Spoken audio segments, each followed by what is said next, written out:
Hola, buenos días. ¿Cómo están todos y todas? ¿Me escuchan bien? Buenos días, Marcelo. Buenos días. Buenos días. Bien. Buenos días, Marcelo. Buenos días.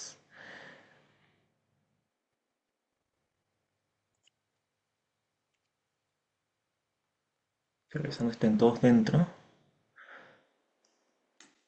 Ok. Buen día, Marcelo. Buenos días. Ya. Bien, vamos a comenzar entonces esta nueva semana de estudio.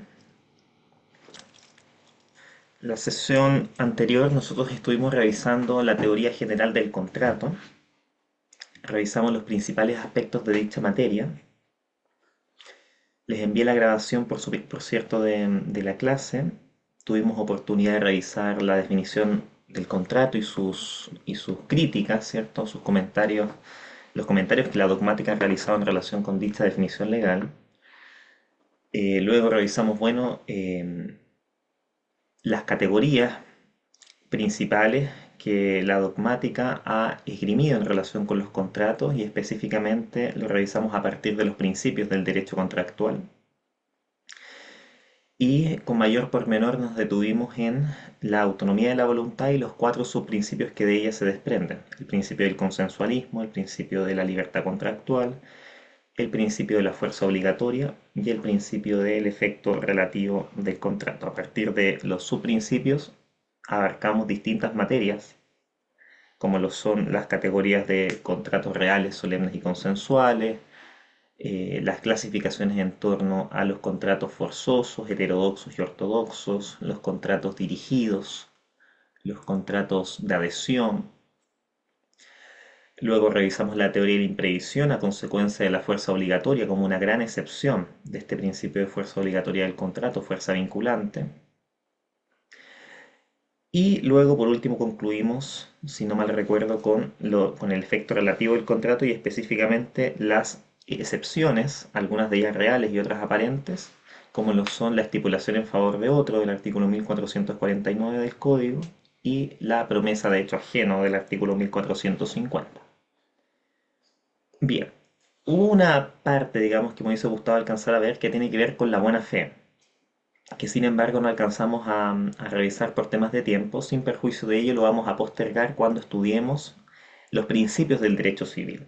Yo tengo programado una sesión específica en donde vamos a evaluar los principales principios o directrices, digamos, que han de estar presentes dentro del derecho privado y por cierto tenemos que revisar ahí con especial detalle la buena fe como un principio inspirador no solo del derecho contractual, sino que de todo nuestro ordenamiento jurídico privado.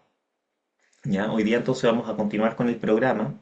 De acuerdo al programa, hoy día nos toca revisar los principales aspectos de obligaciones en su primera sección. Esto tiene que ver con la relación jurídica de derecho privado, el concepto de obligación, las fuentes de las obligaciones y algunas de las principales clasificaciones de las obligaciones, materia que por cierto va a seguir revisándose en las siguientes dos sesiones. En las siguientes dos sesiones vamos a continuar con el estudio del derecho de las obligaciones. Específicamente en la siguiente vamos a revisar, vamos a concluir con el tema de las clasificaciones y específicamente vamos a estudiar la condición, las obligaciones condicionales, que es quizás de las clasificaciones más significativas. Es probable que también la próxima sesión estudiemos solidaridad, también como una clasificación especialmente significativa. Y la subsiguiente revisaremos los modos de extinguir las obligaciones y si nos da tiempo también diremos algo sobre la prelación de créditos. Bien, dicho eso entonces comencemos con la sesión de hoy. Hmm. Como siempre, cualquier duda, cualquier interrogante, cualquier comentario, siéntanse libres de poder hacérmelo en cualquier momento, ¿ya? Bien, para hablar entonces acerca del derecho de las obligaciones, resulta necesario, resulta preciso retroceder un paso para pronunciarnos acerca de la relación jurídica de derecho privado. Ese va a ser el primer tema que vamos a tocar hoy.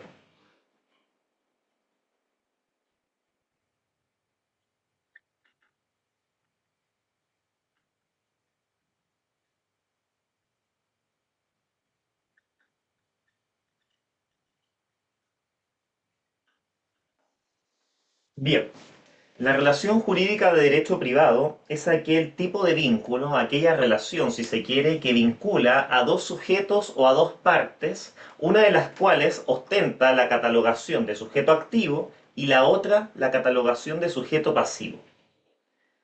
El sujeto activo de cualquier relación jurídica de derecho privado es aquella persona, o aquella parte para ser más preciso, que puede exigirle a otro sujeto, al sujeto pasivo, el respeto de un derecho del cual es titular.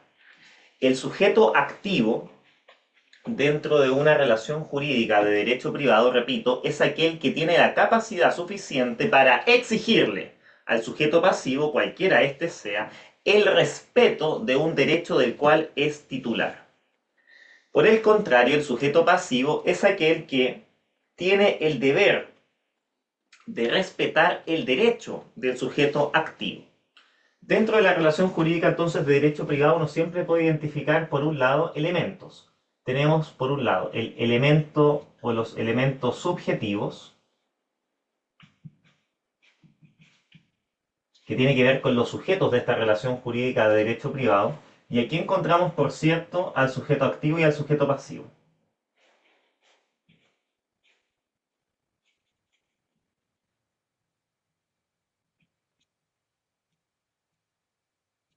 El sujeto activo, repito, es aquel que es titular de un derecho y tiene la facultad de poder hacer exigir el respeto de dicho derecho en relación con el sujeto pasivo. Y el sujeto pasivo es aquel que no es titular del derecho, pero sí debe obediencia o respeto al derecho del sujeto activo. Así como tenemos elementos subjetivos, también posee un elemento objetivo, la relación jurídica de derecho privado, el elemento objetivo. El elemento objetivo de la relación jurídica de derecho privado, el objeto, si se quiere, de esta relación jurídica de derecho privado son los derechos y deberes de las partes. Los derechos y deberes que en esta relación entre las partes se materializan, se efectúan o se materializan, ¿no? El objeto entonces de la relación jurídica de derecho privado es, en otras palabras, la prestación, si se quiere, ¿no? La conducta o comportamiento mismo que las partes deben ejecutar, una en favor de la otra o la otra en favor de la primera. Son las conductas o comportamientos que las partes deben necesariamente desplegar en esta relación jurídica de derecho privado. Así, por tanto, si el sujeto activo tiene un derecho personal en contra del sujeto pasivo, un derecho personal, por ejemplo, exigirle el crédito, el sujeto pasivo tiene el deber de ejecutar dicha prestación en favor del sujeto activo. Esa prestación, ese comportamiento que el sujeto pasivo debe desplegar en favor del sujeto activo es el elemento objetivo de la relación jurídica y se denomina prestación. Bien, ahora, yendo un paso más allá, el elemento objetivo entonces lo podemos entender, o más bien, al objeto de la relación jurídica de derecho privado lo vamos a entender como el conjunto de derechos y deberes que surgen de esta relación. Esos derechos que surgen de la relación pueden ser categorizados de la siguiente manera. El derecho puede ser un derecho de carácter objetivo, o bien podemos estar hablando de derecho subjetivo. Cuando hablamos de derecho en derecho privado, uno se puede estar refiriendo al derecho objetivo o bien al derecho subjetivo. El derecho objetivo es la disciplina jurídica, es decir, se refiere al conjunto de normas jurídicas que regulan, disciplinan o gobiernan el comportamiento externo de las personas en la vida de interrelación. Es el conjunto de normas, de prescripciones, ¿cierto?, que regulan el comportamiento externo de las personas en sociedad. Eso es el derecho objetivo. El derecho objetivo, entonces, la disciplina, es aquello que contiene a cada una de las ramas del derecho, ¿cierto? En ese sentido, es derecho objetivo el conjunto de disciplinas que se orientan a la conducción del comportamiento externo de las personas en sociedad.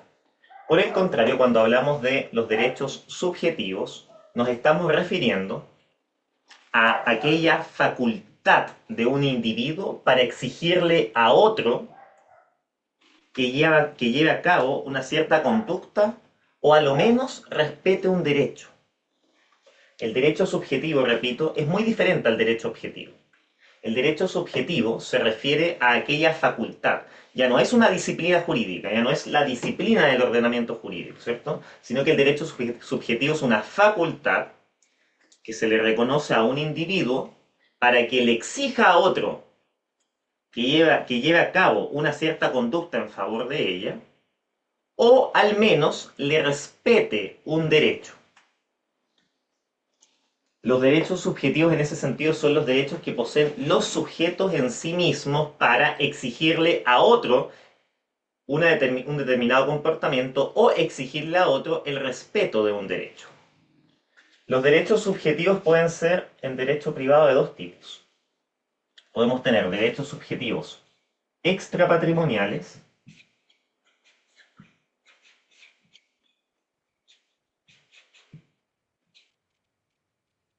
y podemos tener derechos subjetivos patrimoniales.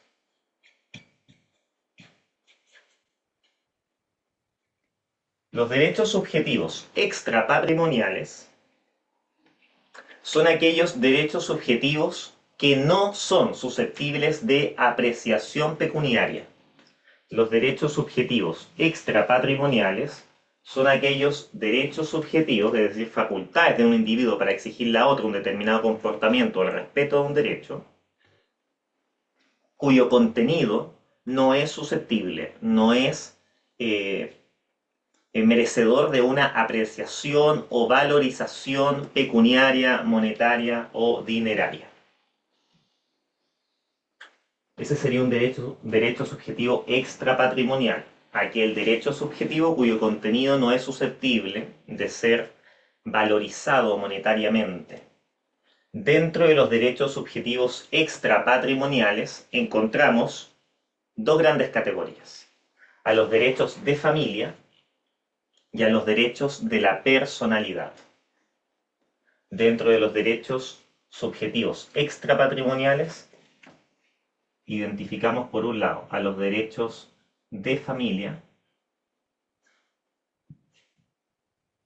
y por otro lado a los derechos de la personalidad.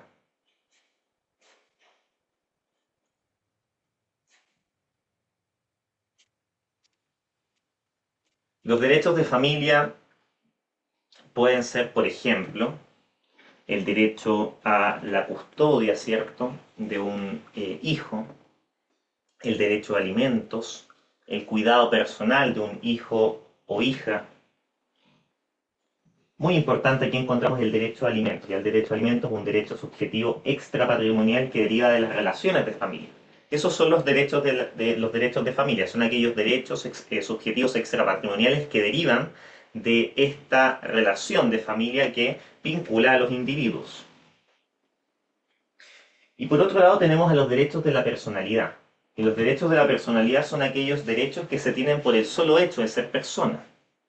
Los derechos de la personalidad son un concepto anterior al concepto de derechos humanos. Se asocian los derechos de la personalidad a los derechos humanos. Entonces, dentro de los derechos de la personalidad encontramos al derecho al honor, al derecho a la honra, al derecho a la vida, al derecho a la integridad, ¿cierto?, la libertad de expresión, entre otros, que están reconocidos varios de ellos en nuestro mismo Código Civil. Insisto que se asocian en la actualidad con el concepto de derechos humanos, pero el código es pretérito a la idea de derechos humanos. La idea conceptual, digamos, de derechos humanos, como ustedes bien sabrán, surge post Segunda Guerra Mundial, con la Declaración de las Naciones Unidas, con la Carta de las Naciones Unidas. Ahí recién comienza a desarrollarse de cierta manera, digamos, con mayor pormenor este concepto de derechos humanos. Ya nuestro código es bastante pretérito a aquello. Es bastante más antiguo, por lo tanto no habla de derechos humanos, pero sí habla de derechos de la personalidad.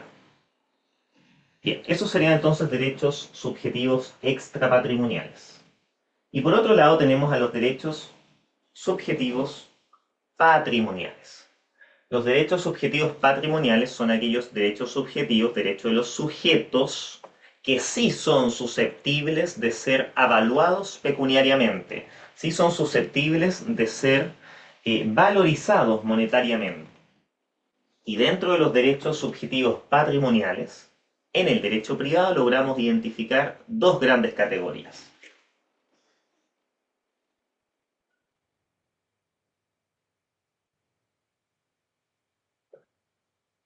A los derechos reales y a los derechos personales.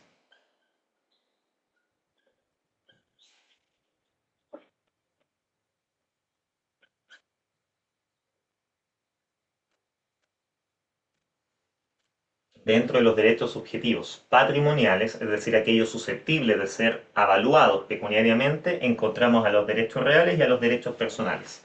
Cada uno de ellos se encuentra definido en el Código Civil, el primero en el artículo 577 del Código y los segundos en el artículo 578.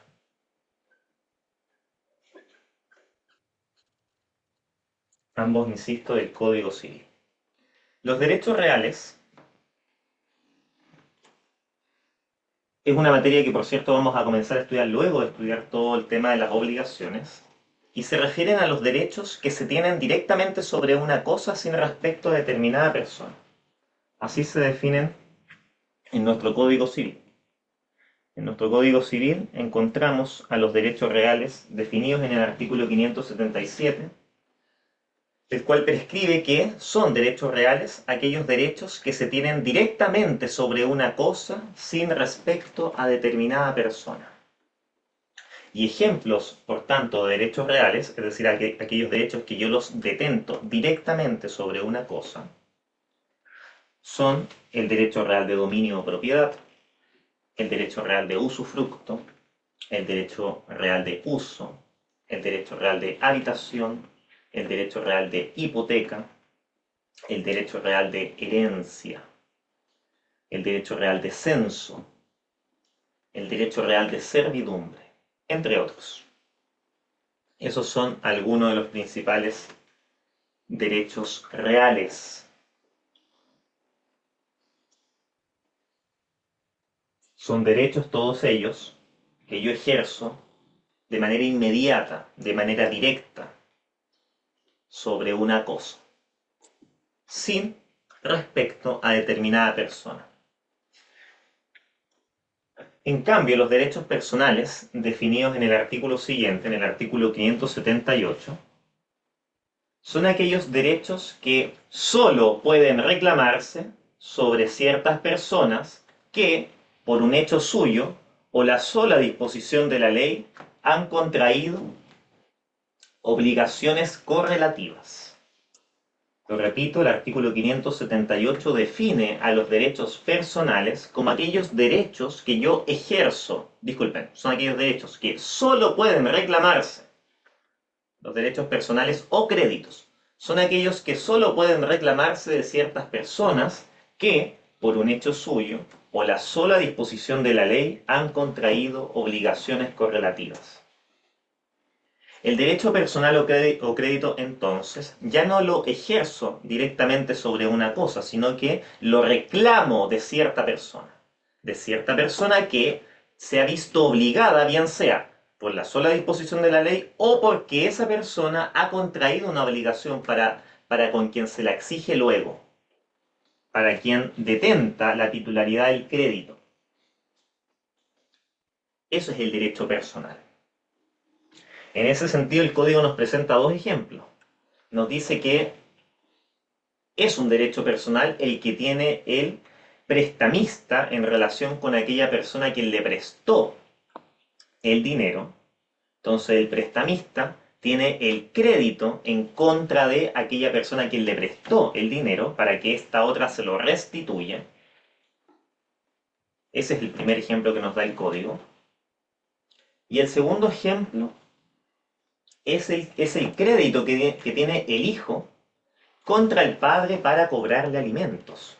También es, en ese sentido, un crédito el que posee el hijo, es un derecho personal. Derecho personal es sinónimo de crédito. Distinguir claramente ambos tipos de derechos subjetivos patrimoniales es indispensable para comprender todo lo que vamos a comenzar a estudiar de aquí en adelante, no solamente en esta sesión, sino que en todas las sesiones anteriores. Por lo tanto, me interesa que antes de seguir avanzando podamos realizar un paralelo, un parangón, una comparativa sinóptica entre ambas categorías de derechos. Por un lado los derechos reales y por otro lado los derechos personales. ¿Ya? Bien. Un primer criterio de distinción entre una u otra categoría de derecho es, por cierto, la definición, el concepto que acabamos ya de presentar.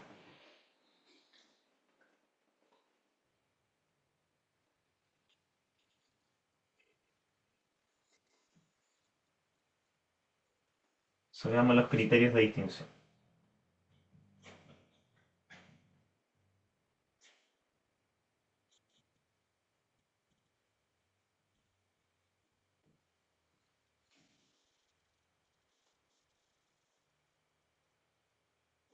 En primer lugar tenemos entonces el concepto. Los derechos reales son aquellos que se ejercen directamente sobre una cosa sin respecto a determinada persona. Los derechos personales son aquellos que solo pueden reclamarse de ciertas personas, son aquellos que solamente pueden reclamarse de ciertas personas que, por un hecho suyo, la sola disposición de la ley, han contraído obligaciones correlativas. Bien, ese es un primer criterio de distinción. Un segundo criterio de distinción dice relación con el tipo de vínculo o el tipo de vinculación.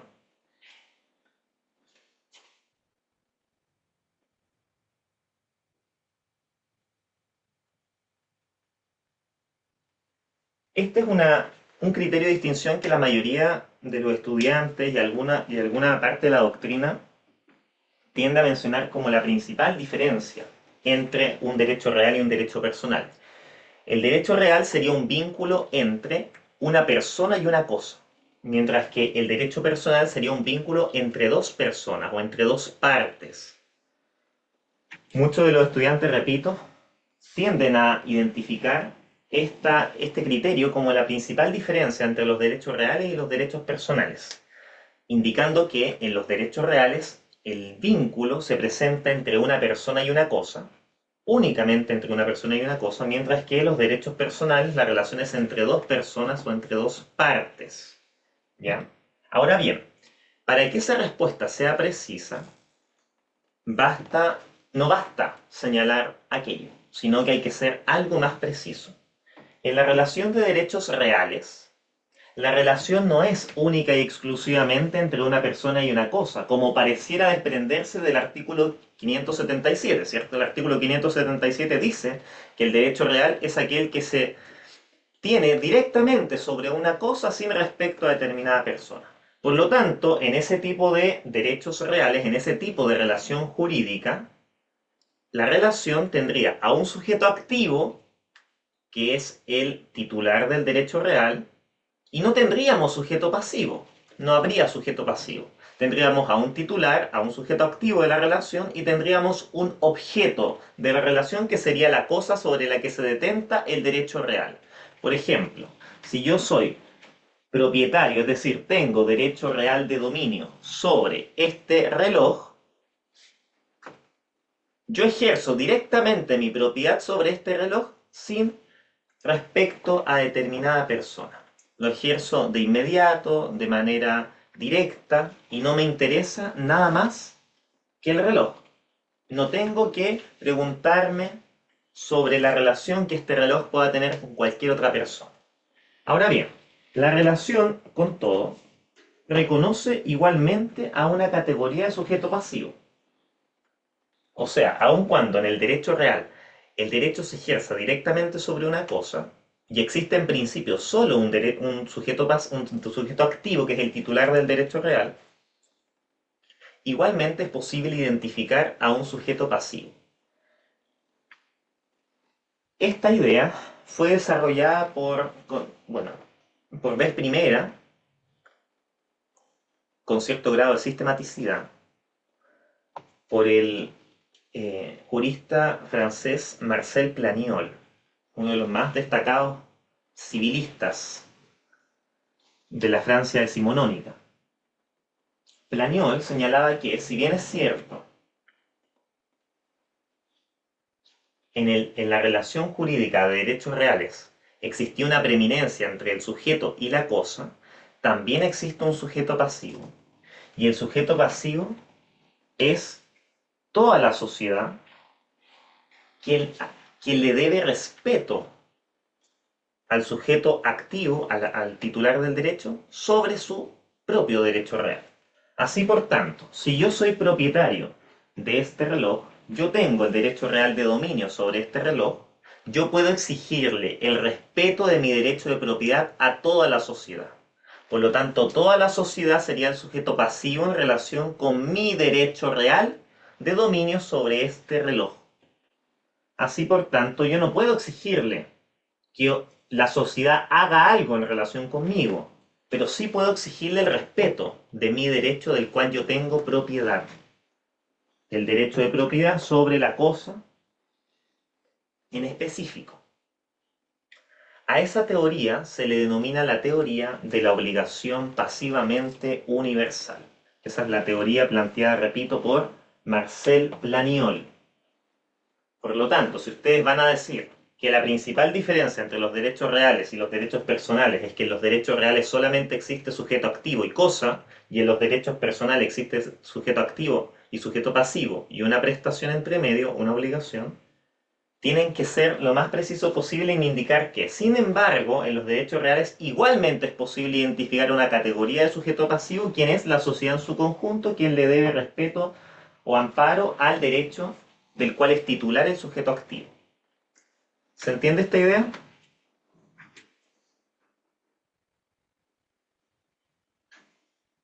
Sí, se entiende. Muy bien. Ya, entonces, en la relación jurídica de derechos reales, identificamos claramente a un sujeto activo y a una cosa. Pero si vamos más allá, también identificamos a un sujeto pasivo, quien es la sociedad en su conjunto, de conformidad con la teoría de la obligación pasivamente universal de Marcel Planier. En cambio, en los derechos personales es muy patente, es muy flagrante la existencia de los dos sujetos, ya el sujeto activo y el sujeto pasivo. En los derechos personales, en la relación jurídica de derechos personales, uno identifica claramente al sujeto activo, también llamado acreedor, y al sujeto pasivo, también llamado deudor. Y entre ellos, el objeto de la relación, que es el derecho personal / obligación que se engendra. Bien. Un tercer criterio de distinción entre los derechos reales y personales tiene que ver con el lugar de donde emanan. La fuente de la que emanan.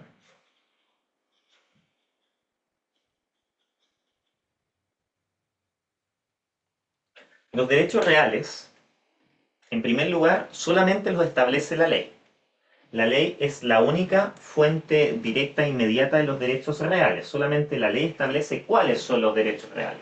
En ese sentido tenemos al derecho real de dominio, al usufructo, al uso, a la habitación, a la hipoteca, a la prenda, la servidumbre, el derecho real de censo.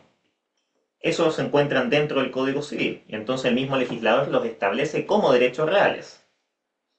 Y fuera del Código Civil encontramos a otros derechos reales, pero siempre su fuente es la ley, como lo puede ser el derecho real de aprovechamiento de aguas, el derecho real de concesión minera o el derecho real de conservación ambiental. Ahí tenemos algunos otros derechos reales, pero siempre establecidos por la ley. La ley establece que esos son derechos reales.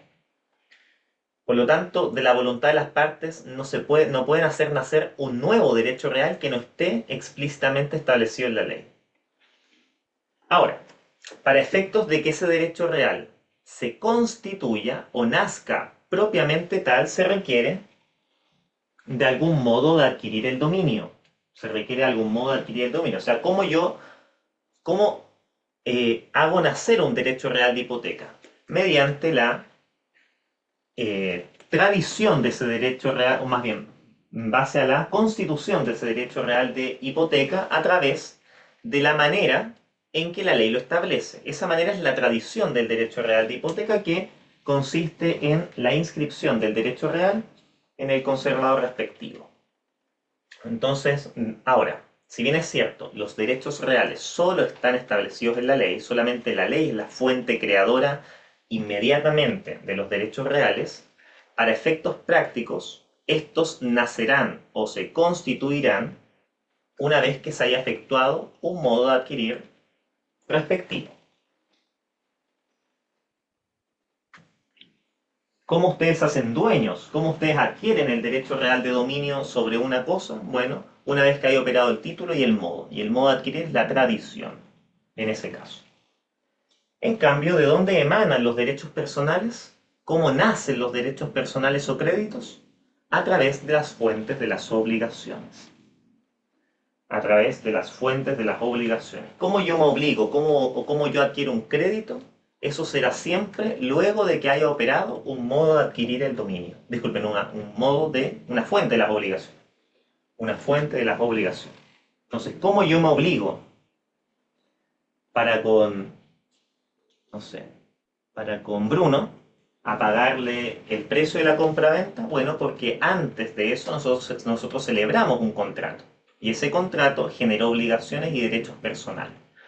De ahí surge entonces la idea de que yo tendré que pagarle el precio de la compra. Bien, ese sería entonces un tercer criterio de distinción. Luego, un cuarto criterio de distinción puede tener que ver con el número o la taxatividad de este tipo de derechos. Con la taxatividad de estos derechos. Los derechos reales, como ya lo he dicho, son taxativos. Solamente la ley es quien establece cuáles y cuántos serán los derechos reales. En cambio, de los derechos personales no tenemos un listado exhaustivo o un listado taxativo. Por el contrario, los derechos personales pueden ser tan amplios como la imaginación humana sugieran. Así tenemos derechos personales a exigir el pago de un saldo de precio, el pago de un legado, podemos tener créditos de alimentos de un hijo en relación con un padre, entre muchísimos otros. Las obligaciones y los derechos personales son infinitos. En cambio, los derechos reales son finitos y establecidos expresamente por la ley.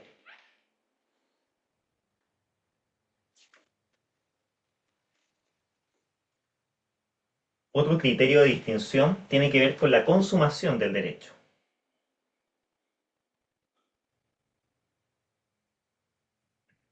Con la consumación del derecho. Los derechos reales, una vez que yo ejerzo mi derecho real, ese derecho no se consuma, no se termina, no se extingue por el hecho de yo ejercer mi derecho real sobre la cosa. Si yo ejerzo mi derecho real de dominio sobre mi reloj o sobre mi vehículo, yo cada vez que lo ejerzo estoy confirmando, estoy validando mi derecho real. En cambio, cuando yo ejerzo un derecho personal, este se extingue por regla general.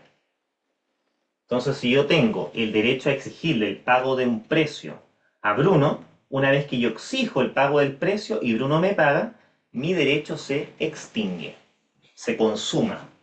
Los derechos personales tan pronto se ejercen, estos se consumen. En cambio, los derechos reales, yo cada vez que ejerzo mi derecho de propiedad o mi derecho real, cualquiera este sea, yo lo estoy reafirmando.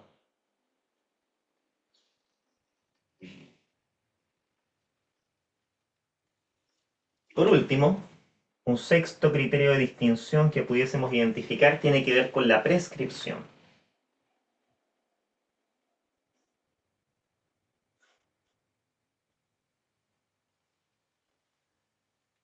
En relación con los derechos reales, no aplica la prescripción extintiva. Es decir, los derechos reales no se extinguen por su no uso. Yo puedo no usar mi reloj, pero eso no quiere decir que yo vaya a perder el dominio sobre mi reloj por el simple hecho de no usarlo. Los derechos reales más bien se extinguen tan pronto otra persona lo adquiere mediante prescripción. Entonces, tratándose de los derechos reales, el tipo de prescripción que opera es la prescripción adquisitiva o también llamada desde antiguo como usucapión. Entonces, en los derechos reales no opera la prescripción extintiva como un modo de extinguir obligaciones, sino que por el contrario, en los derechos reales opera la prescripción adquisitiva o usucapión. Es decir, si yo no uso este reloj, si yo no lo uso, yo no voy a perder por ese solo hecho el derecho real de propiedad que tengo sobre este reloj. Pero sí puedo perder mi derecho real de propiedad sobre este reloj si otra persona lo posee por un cierto periodo de tiempo. Si otra persona lo posee por un determinado periodo de tiempo establecido por la ley, en ese momento esa persona adquiere el derecho real y en consecuencia yo lo pierdo. Pero no es que yo lo pierda por el solo hecho de no usarlo. Yo lo pierdo porque otra persona lo adquirió por prescripción adquisitiva. Entonces, tratándose de los derechos reales, no opera la prescripción extintiva, sino que opera la prescripción adquisitiva. Todo lo contrario a lo que sucede en relación con los derechos personales. En los derechos personales sí opera la prescripción extintiva, es decir, el derecho personal se extingue por el no ejercicio del derecho por un cierto periodo de tiempo. Si yo tengo un derecho personal a exigirle el crédito a Bruno y yo no lo ejerzo en 10 años o no lo ejerzo en 15 años, luego ya no voy a poder ejercerlo y en caso de que lo ejerza, Bruno se va a poder defender diciendo que en realidad la obligación se encuentra prescrita. O para ser preciso, la acción se encuentra prescrita. Ese derecho personal se ha extinguido vía prescripción extintiva o también llamada prescripción liberatoria. Entonces, raya para la suma, en los derechos reales opera la prescripción adquisitiva o usucapión y en los derechos personales opera la prescripción extintiva o liberatoria. Bien, ¿queda claro esta distinción entre derechos reales y derechos personales?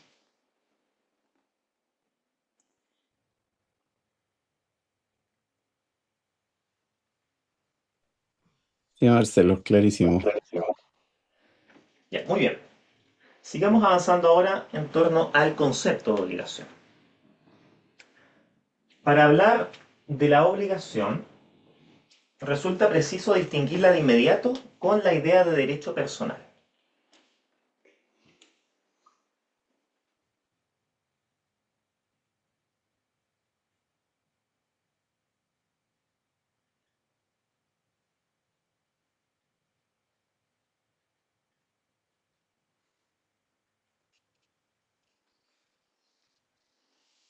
En exámenes de grado es muy frecuente que se cuestione, se pregunte si el derecho personal es lo mismo que la obligación, son dos cosas diferentes, a qué se refiere una o a qué se refiere otra.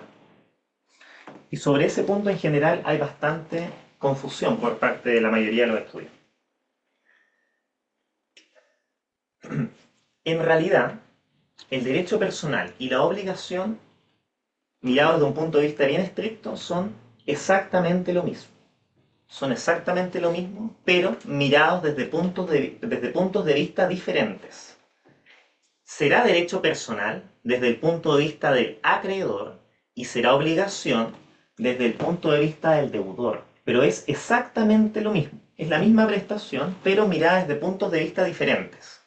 En ese sentido, si yo celebro un contrato de compraventa con Juan Carlos, celebro un contrato de compraventa del reloj con Juan Carlos, yo soy vendedor y Juan Carlos es comprador, vamos a tener de ese contrato derechos personales y obligaciones que surgen de ese contrato, porque el contrato, como ustedes bien saben, es fuente de las obligaciones, es una fuente creadora de obligaciones y de derechos personales.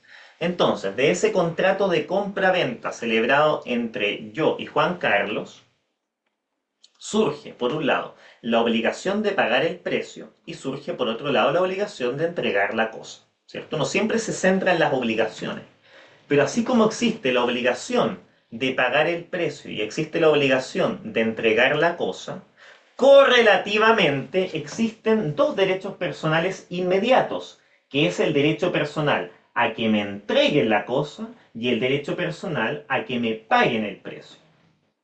Entonces, el vendedor tiene la obligación de entregar la cosa. Esa es su principal obligación. Tiene la obligación de entregar la cosa. Pero a su turno, el comprador tiene el derecho personal a exigir que le entreguen la cosa. Ese es el derecho personal correlativo. El derecho a que le entreguen la cosa. Es un derecho personal o crédito.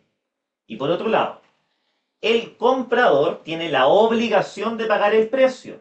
Tiene la obligación de pagar el precio. Y correlativamente, el vendedor tiene el derecho personal a que le paguen el precio. O tiene el derecho a exigir que le paguen el precio. Entonces, si se fijan, lo que es obligación para una parte es derecho personal para la otra. Y a contrario sensu, lo que es derecho personal para una parte es obligación para la otra. Veamos otro ejemplo. El hijo tiene el derecho personal a exigir alimentos del padre. Por lo tanto, el padre tiene la obligación de pagar los alimentos. Lo que es obligación para el padre es derecho personal para el hijo.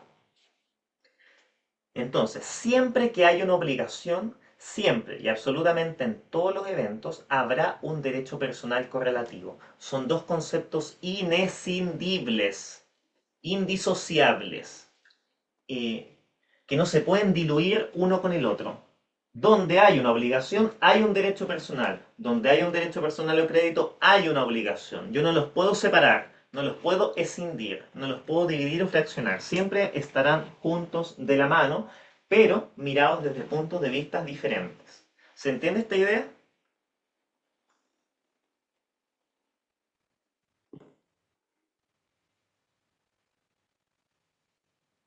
De mi parte sí se entiende.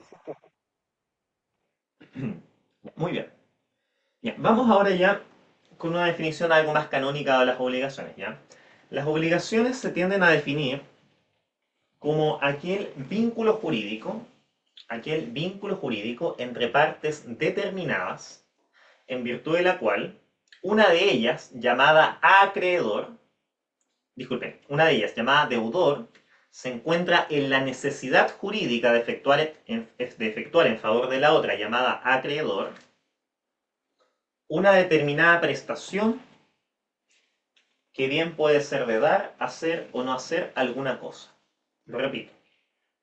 La obligación es un vínculo jurídico entre partes determinadas en donde una de ellas, llamada deudor, se encuentra en la necesidad jurídica de efectuar en favor de la otra, llamada acreedor, una determinada prestación que bien puede ser de dar, hacer o no hacer alguna cosa. Esa es la obligación. De esa definición de obligación, uno puede desprender tres grandes elementos.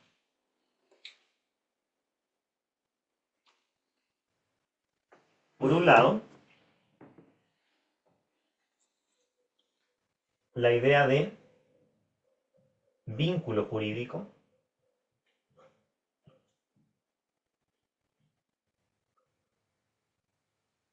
Por otro lado, que las partes deben estar determinadas. Y por último, que el objeto de esta obligación es la prestación.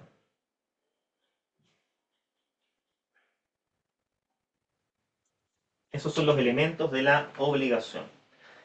Toda obligación, por lo tanto, supone ser un vínculo jurídico entre partes determinadas, un deudor y un acreedor, en donde el deudor se encuentra en la necesidad jurídica de efectuar en favor del acreedor una determinada prestación, que puede ser de dar, hacer o no hacer alguna cosa. Ya. Profundicemos un poco más en estos elementos.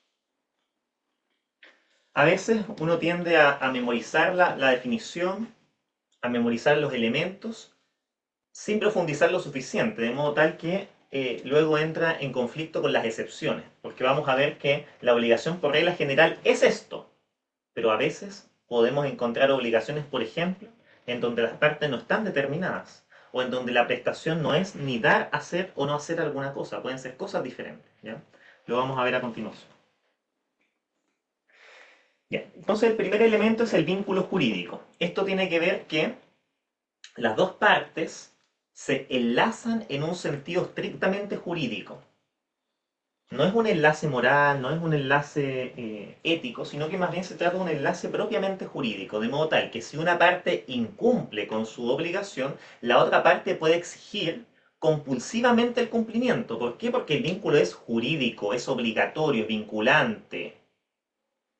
Entonces, el vínculo jurídico supone ser un vínculo obligatorio, mandatorio, imperativo entre los sujetos, de modo tal que si uno incumple, la otra parte puede exigir el cumplimiento forzado de esa obligación, ya de este vínculo que se ha quebrantado. Ese vínculo se encuentra su fundamento en el artículo 2465 del Código, que es el derecho de prenda general, el mal llamado derecho de prenda general, ¿ya? Este derecho de prenda general implica que una persona cuando se obliga para con otra está obligando todo su patrimonio, bienes muebles e inmuebles, presentes y futuros, bienes presentes y futuros, para la satisfacción total e íntegra del interés del acreedor.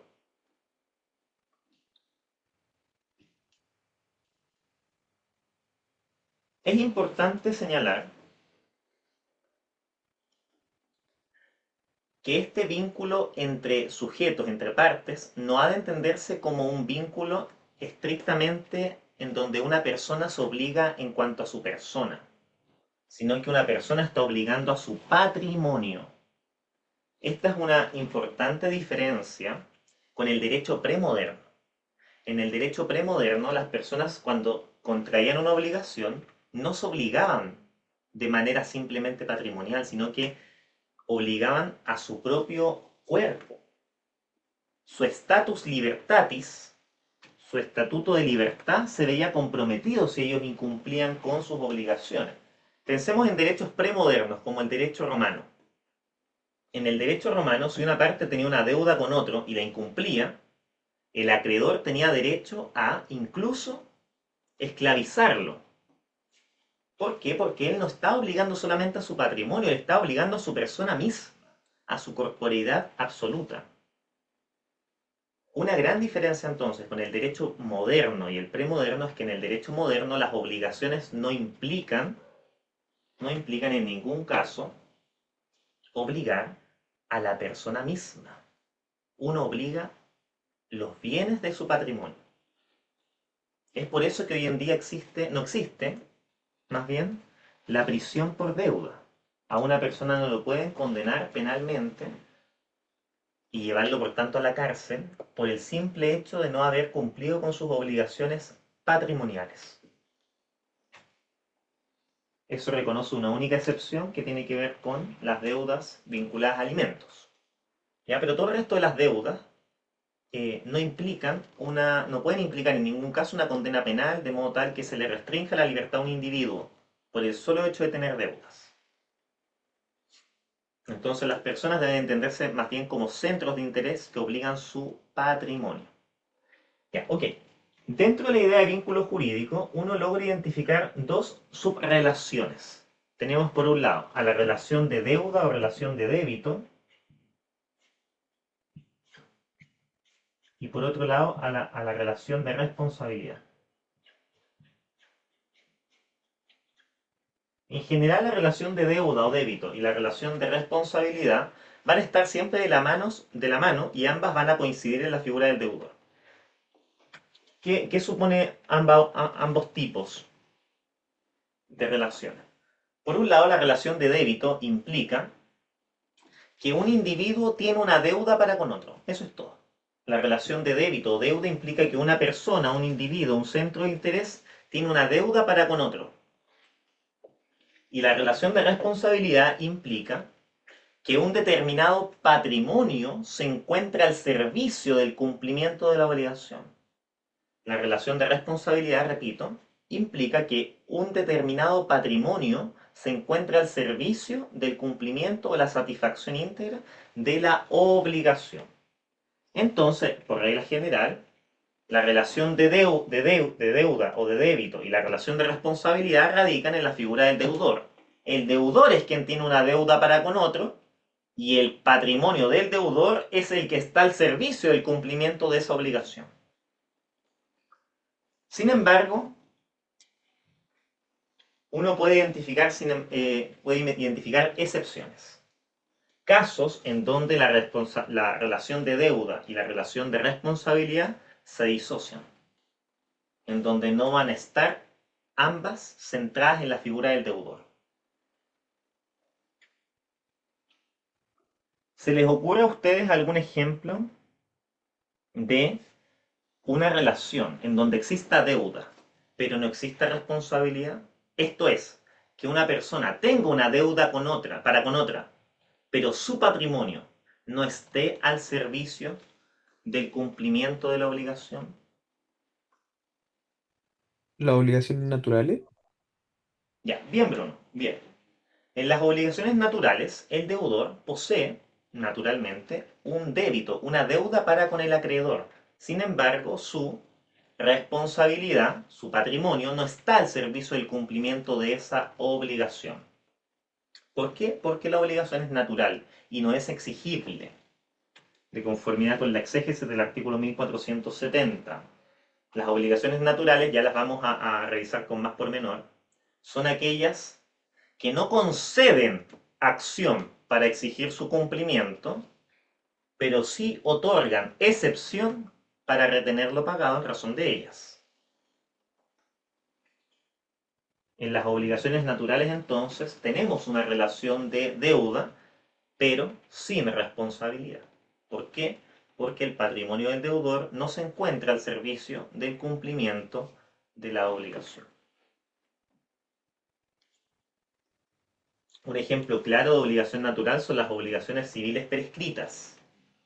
O sea, aquellas obligaciones civiles que ya han transcurrido los plazos de prescripción liberatoria que la ley establece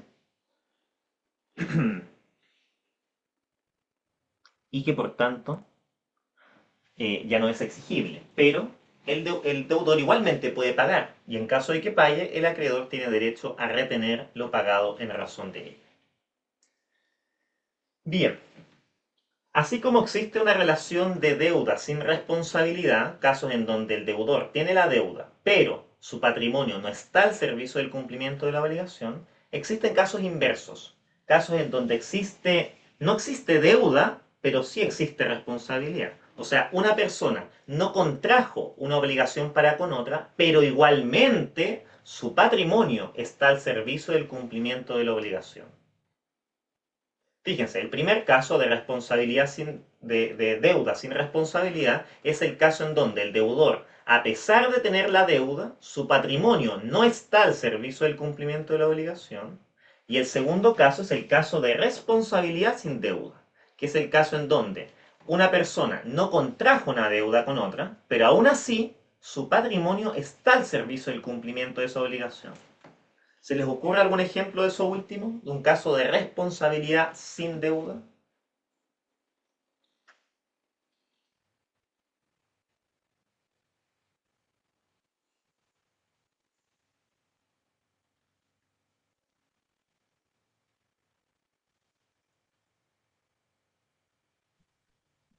Marcelo, ¿podrías repetir un poco más la pregunta? Ya, ok, lo redondeo por última vez para que quede totalmente claro. Por regla general, la deuda y la responsabilidad van de la mano. y ambas se enlazan con la figura del deudor. Cuando yo le debo 100.000 pesos a Carla, es porque yo contraje la obligación para con Carla y al mismo tiempo mi patrimonio está al servicio del cumplimiento de esa obligación. Sin embargo, tenemos casos de excepción en donde existirá deuda sin responsabilidad o existirá responsabilidad sin deuda. Esos son los dos casos de excepción. En el primer caso, cuando existe deuda sin responsabilidad, implica que una persona contrajo una obligación para con otra, tiene una deuda para con otra persona, pero su patrimonio no está al servicio del cumplimiento de la obligación. ¿Por qué? Porque no hay responsabilidad. Hay deuda, pero no hay responsabilidad. Y como no hay responsabilidad, su patrimonio no está al servicio del cumplimiento. Ese es el primer caso. Y el segundo caso se presenta cuando existe responsabilidad, pero sin deuda. O sea, mi patrimonio está al servicio del cumplimiento de la obligación, pero yo no contraje la obligación. Casos en donde yo no contraje personalmente la obligación, pero aún así mi patrimonio está al servicio del cumplimiento de la obligación. Ese es el ejemplo que le estoy pidiendo. Profesor, Podría ser la fianza. A ver, varios me hablaron. ¿Me lo repiten?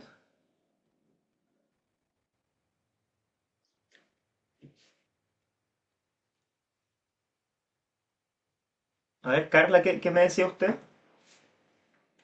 Yo tenía la idea de que hablamos el otro día, me parece, cuando los hijos contraen deudas y son embargados, van a hacer el embargo y van al domicilio de los padres. Ahí ellos no son propietarios de esas cosas, sin embargo, sí entran en embargo. Ya, pero el punto era, cuando nos ¿Podría ser referíamos a eso? ese aspecto en la clase de procesal probablemente, Mm, era que los padres al no ser los dueños o sea, sí, al ser los padres los dueños verdaderos de los bienes y al no haber sí, ellos contratado y haber celebrado esas deudas, ellos no tenían por no qué son responder, responsables. ¿cierto? Por lo Ujú. tanto, un típico caso en donde ellos podían impugnar ese embargo mediante una Una tercería de tercería dominio. de dominio. Claro, entonces no es Ya, precisamente no, el caso. no. Ah, entonces no. ¿A alguien se le ocurre otro caso? Cuando estoy pensando así como hablando de un aval, por ejemplo, que no contrae la responsabilidad directamente, pero es de otra persona, pero se hace responsable, podría ser o no. Ya, muy bien, Juan Carlos, ese es un caso. Ese es precisamente un caso, el de los avales o los fiadores, que quizás son más cotidianos, ¿no? Los fiadores son aquellos que celebran un contrato de fianza para garantizar una obligación ajena, pero responden en subsidio del deudor principal. El deudor principal no cumple, entonces el acreedor puede ir en contra del fiador. El fiador no contrajo personalmente la deuda con el acreedor, pero su patrimonio está al servicio del cumplimiento de la obligación. Ese es un típico caso en donde existe responsabilidad, pero no existe deuda o débito. ¿Se entiende ese ejemplo?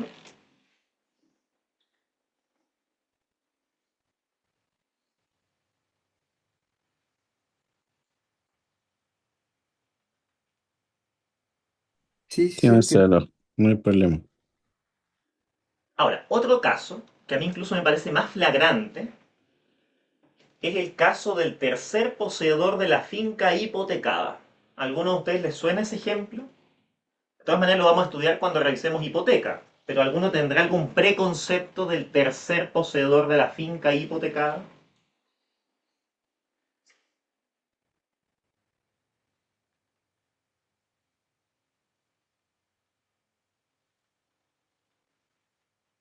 ¿No? Ok. El tercer poseedor de la finca hipotecada se presenta en dos eventos. Uno, cuando una persona hipoteca un inmueble propio para garantizar una obligación ajena. Y dos, cuando una persona adquiere un inmueble hipotecado. Quedémonos con el segundo ejemplo, que es un poco, el segundo caso, que es un poco más evidente. Imagínense que ustedes quieren comprar una casa. Quieren comprar una casa, la cual es la casa de sus sueños. O sea, cumple con todas las expectativas que siempre han querido. Sin embargo, esa casa tiene un pequeño problema, que está hipotecada. Está hipotecada en favor de un banco. Entonces el propietario original la compró al banco con un crédito hipotecario, pero aún no termina de pagar ese crédito hipotecario. Entonces resulta que la persona compradora está, digamos, cegada por lo bonito del inmueble, porque cumple con todas sus expectativas y por lo demás el precio es razonable. Y por lo tanto le da lo mismo eso de que esté hipotecado el inmueble, le da lo mismo. Él confía en que el anterior dueño va a seguir pagando su crédito hipotecario. Confía, ciegamente. Bueno, el punto entonces es que el comprador celebra la compraventa, adquiere este inmueble hipotecado y luego el vendedor no paga la hipoteca, no sigue pagando el crédito hipotecario. Y por lo tanto el banco va a ejercer su derecho de persecución, o sea, va a ir a embargar la casa y luego la va a rematar. Entonces, frente a esa situación, el tercer poseedor de la finca hipotecada, que es aquel que compró la casa hipotecada, tiene la obligación, si quiere conservar la casa, de pagar el crédito hipotecario. Si quiere conservar la casa va a tener que pagar el crédito. Entonces su patrimonio va a estar al servicio del cumplimiento de una obligación que no le empece, de una obligación que le es totalmente ajena, que es la obligación que contrajo el primer dueño en relación con la propiedad. ¿Se entiende ese caso? Sí, Ok. Bien, esos entonces son casos de excepción, en donde la relación de deuda o débito no coincide con la relación de responsabilidad en la figura del deudor. Ya, bien, ese sería entonces el primer elemento de la relación obligacional, el vínculo jurídico. El segundo elemento de la relación obligacional tiene que ver con que las partes que se vinculan en esta relación obligacional deben estar determinadas al menos al momento de contraer la obligación. Las partes deben estar determinadas al menos al momento de haber contraído la obligación. Las partes, como ya les dije, no se entienden como personas, sino que deben entenderse como centros de interés o patrimonios que se enlazan unos con otros. ¿Por qué? Porque la persona no se está obligando en cuanto a su propia personalidad, está obligando únicamente los bienes que incorporan su patrimonio. Nada más que eso. Como les digo, esa es la principal diferencia, una de las principales diferencias, si se quiere, revolucionarias en relación con el derecho premoderno. En el derecho premoderno, como en el derecho romano, el derecho griego o en los derechos de la antigüedad en general, una persona cuando se obligaba con otra, estaba obligando a su propia personalidad. De ahí entonces que se justificaba la prisión por deuda, la esclavitud por deuda. Bien, hoy en día eso está totalmente proscrito, como ya se los indiqué. Ya, ahora, por regla general las partes deben estar determinadas, es decir, cuando una persona contrae una obligación para conmigo, yo debo saber quién es esa persona específicamente y esa persona tiene que saber quién es su acreedor específicamente, ya con nombre y apellido. Ahora, sin embargo, existen casos de excepción en donde, a pesar de que exista obligación, puede que las partes no estén determinadas. Excepcionalmente puede darse la situación en donde alguna de las partes, bien sea el acreedor o el deudor, no se encuentren determinadas. Entonces veamos un ejemplo de cada una. Un caso de indeterminación del acreedor y algún caso de indeterminación del deudor. ¿Se les ocurre algún ejemplo? Casos en donde tengamos obligación pero no sepamos quién es el acreedor, o un caso en donde tengamos una obligación pero no sepamos quién es el deudor. ¿Se les ocurre o no?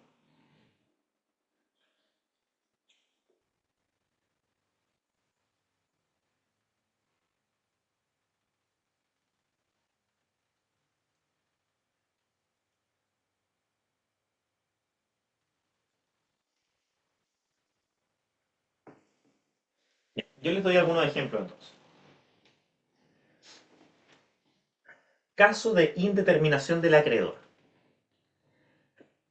Pueden ser algunos títulos de crédito al portador. Algunos títulos de crédito al portador, como puede ser un, eh, un cheque al portador o un pagaré al portador o un vale vista al portador. Pensemos en un cheque que es quizás más ilustrativo. Entonces resulta que yo tengo una deuda de 10 millones para con Bruno. Y le digo a Bruno que le voy a pagar este cheque a él con plazo, digamos, a 30 días. Entonces él en 30 días va a poder cobrar ese cheque. Pero Bruno me pide que no le coloque su nombre, que no sea un cheque nominativo, que no esté a nombre de él. ¿Por qué? Porque él tiene a su turno una deuda para con Juan Carlos. Entonces lo que pretende Bruno es pagarle a Juan Carlos los 10 millones con lo que yo le voy a pagar a él. Entonces yo le debo 10 millones a Bruno y Bruno le debe 10 millones a Juan Carlos. Entonces lo que me dice Bruno es, hazme el cheque, pero házmelo al portador. O sea, que lo pueda cobrar quien lo tenga, quien tenga al portador este cheque. Entonces yo le hago el cheque al portador a Bruno, yo con eso extinguí mi obligación, pagué mi obligación, y luego Bruno, como le debe 10 millones a Juan Carlos, le pasa el mismo cheque. Y cuando vaya Juan Carlos a cobrar el cheque, va a, va a retirarse esos 10 millones no de la cuenta corriente de Bruno, sino que de la cuenta corriente mía, de Marcelo. Yo no me enteré que finalmente quien lo cobró fue Bruno, disculpen, Juan Carlos. ¿Por qué? Porque el cheque era el portador. En ese caso, el acreedor, que finalmente fue Juan Carlos, yo nunca tuve idea. Yo como deudor de la primera obligación simplemente pagué el cheque y luego podía cobrar lo que él lo tuviera en la mano. En este caso, Juan Carlos. Bien, ese sería entonces un caso en donde tenemos una indeterminación del acreedor, que es, en el ejemplo era Juan Carlos, pero pudo haber sido Bruno o Juan Carlos luego pudo haberle entregado ese cheque a otra persona, pudo entregárselo a, no sé, ¿a quién puede ser? A Daniela, a Carla, a Luisa, a quien sea, y cualquiera de ellas pudo haberlo igualmente cobrado, porque era un cheque, repito, al portador, o sea, eso significa que cualquier persona puede cobrarlo siempre y cuando lo tenga. Esa es la diferencia con los créditos o títulos más bien nominativos, que esos tienen nombre y apellido. Eso los puede cobrar solamente la persona explícitamente nominada en el título. Ya, y veamos ahora un caso de indeterminación del deudor, caso en donde no sepamos quién es el deudor, o sea, quién debe pagar. Aquí tenemos a las obligaciones ambulatorias, o las también llamadas obligaciones proptem rem. Así se llaman, desde el latín proptem rem, que persiguen la cosa. Las obligaciones proptem rem son aquellas obligaciones que se relacionan exclusivamente con la cosa. Por lo tanto, el deudor va a ser quien detente actualmente la cosa. Puede ser la persona 1, la persona 2 o la persona 3. Quien detente la cosa va a ser el deudor. Un típico ejemplo de las obligaciones proptem rem son las obligaciones de pagar los gastos comunes en un edificio. ¿Quién tiene que pagar los gastos comunes en el edificio? Bueno, en principio el propietario, ¿cierto? Pero resulta que luego el propietario empieza a arrendar la propiedad. Entonces ahora sobre quién recae la carga, la obligación de pagar los gastos comunes ya no es al propietario, sino que quien detenta actualmente la cosa, el arrendatario. Luego ese arrendamiento se termina y se contrata un nuevo arrendamiento. Ahora, ¿quién debe pagar esa obligación de gastos comunes? Nuevamente este otro arrendatario. Y así sucesivamente. ¿Por qué? Porque la obligación radica sobre la persona que actualmente detenta la cosa y no hacia una persona fija y determinada. No siempre va a ser el propietario en todo evento, sino que lo será quien actualmente detente la cosa porque la obligación no persigue a la persona que es titular de la propiedad, sino que aquel que actualmente detente la cosa, que puede ser uno u otra persona indistintamente. Lo mismo sucede con la obligación de pagar impuestos territoriales, ¿cierto? Las contribuciones. obviamente las contribuciones no le corresponde pagarla al propietario, al primer propietario del inmueble. Le corresponde pagar al actual propietario del inmueble. Si el propietario hoy día cambia, bueno, las próximas contribuciones le corresponde al siguiente propietario. Si el otro propietario vuelve a cambiar, las contribuciones le corresponderán a ese nuevo propietario. Entonces no están determinadas en relación con un sujeto fijo y nada más. ¿Ya? Bien, ¿se entienden estos ejemplos de excepción? Tanto casos de indeterminación del acreedor como casos de indeterminación del deudor. En ambos casos, repito, son casos excepcionales. La mayoría de las veces uno tiene obligaciones con personas determinadas. ¿Se entiende? Sí, Marcelo, está clarísimo. Sí, Marcelo. Muy bien. Ya, y por último, el tercer elemento de la relación obligacional tiene que ver con el objeto de la relación obligacional. El objeto de la relación obligacional es la prestación. El objeto de la obligación es la prestación. Y la prestación es la cosa que se debe dar, la conducta que se debe ejecutar o la conducta que se debe abstener. De ahí entonces se desprende que la prestación puede ser de dar, de hacer o de no hacer. La prestación puede ser de dar, hacer o no hacer alguna cosa. La prestación de dar implica la transferencia del dominio o la constitución de algún derecho real. La prestación de dar, repito, implica la transferencia del dominio o la constitución de algún derecho real sobre alguna cosa. La obligación de hacer implica la ejecución de una conducta o comportamiento. La ejecución de una conducta o comportamiento diferente a la de las obligaciones de dar. Y las prestaciones de no hacer implican la abstención u omisión de un determinado comportamiento. La abstención u omisión de un determinado comportamiento que, de no mediar esta prestación, sería lícito realizar. La ejecución de una determinada prestación o un determinado comportamiento que no debe ejecutarse y que en caso de que no existiese esta obligación sería lícito poder ejecutarlo. Esas serían entonces las prestaciones de no hacer. Vamos a volver sobre cada una de estas categorías y vamos a introducir una adicional cuando estudiemos la clasificación de las obligaciones. Una de las principales clasificaciones es precisamente aquella que distingue entre obligaciones de dar, hacer o no hacer algo. Así que vamos a entrar en ese detalle en un momento más cuando veamos las clasificaciones.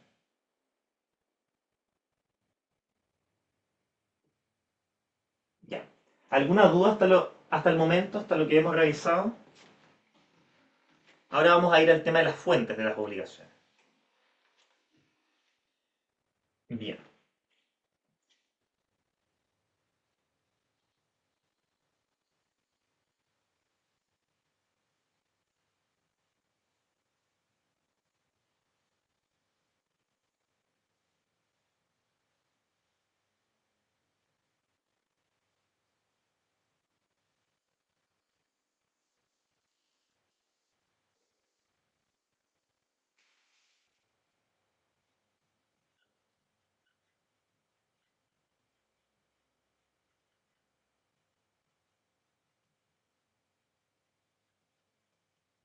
Cada vez que en derecho se hable de fuente, bien sea la fuente de las obligaciones, las fuentes del derecho, las fuentes de la solidaridad, las fuentes de lo que sea, uno se está preguntando por el origen de dicha institución.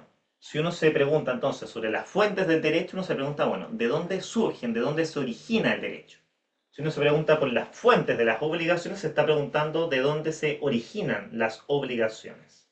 Si uno se pregunta cuáles son las fuentes de la solidaridad pasiva, uno debiese responder, bueno, la pregunta en torno de dónde surge la obligación bajo la modalidad solidaria en su dimensión pasiva.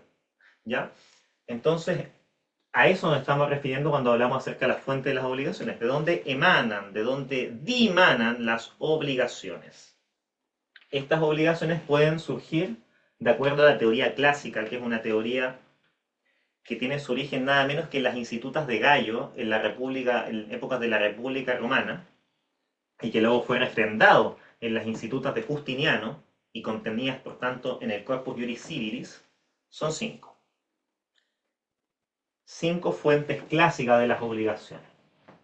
Estas fuentes clásicas de las obligaciones uno puede identificarlas en el primer artículo del título del libro cuarto del Código Civil, artículo 1437 del Código. Estas fuentes son las siguientes: el contrato,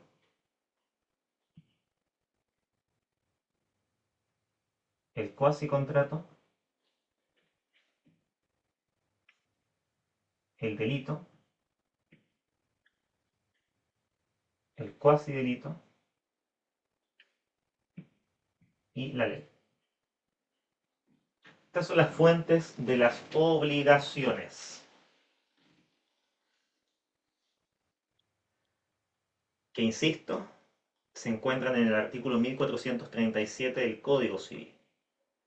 Luego vamos a ver algunas críticas a este listado, ¿ya? Pero partamos por lo clásico.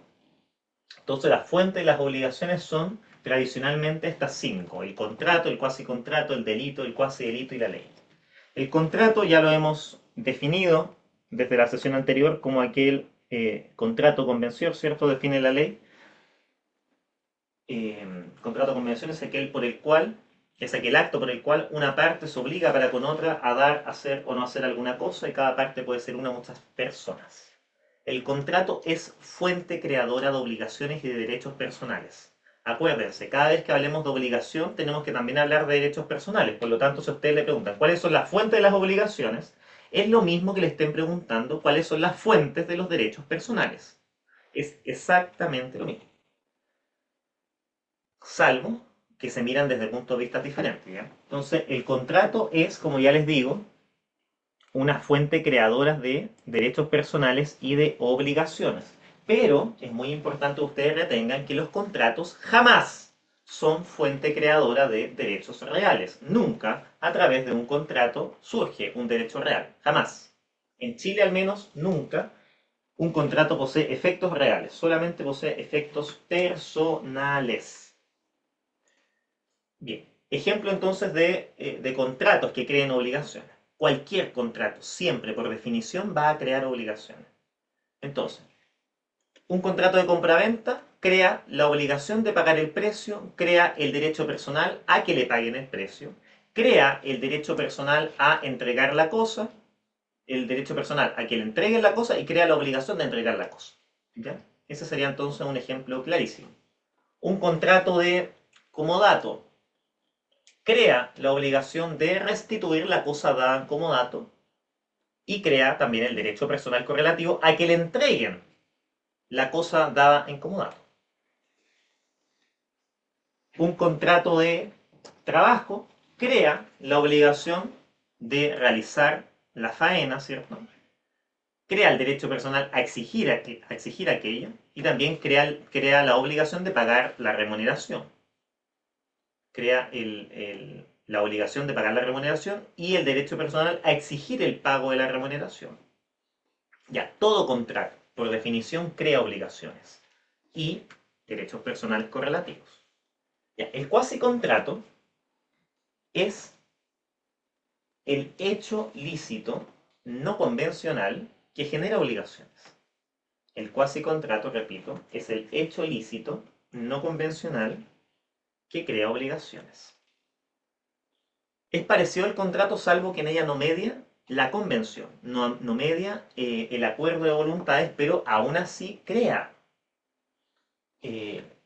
obligaciones. El cuasicontrato es una institución tan antigua como la misma institución contractual, ¿ya?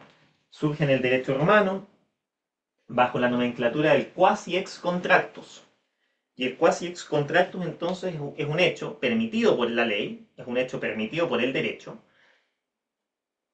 que crea obligaciones, pero en donde no ha mediado la convención entre las partes.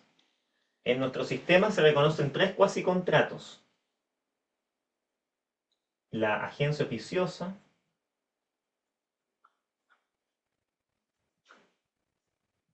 el pago de lo no debido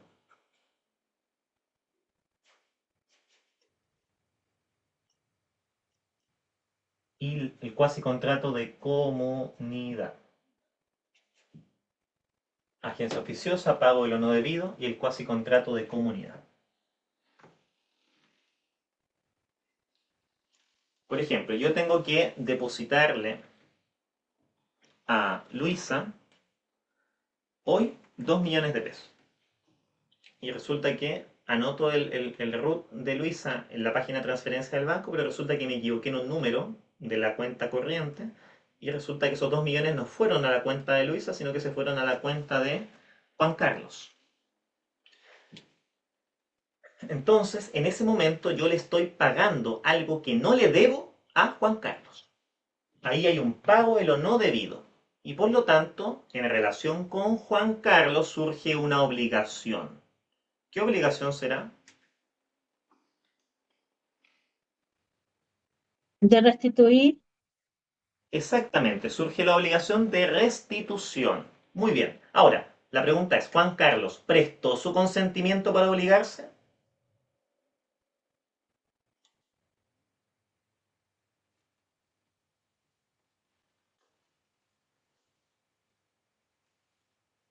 ¿Juan Carlos se obligó porque quiso obligarse?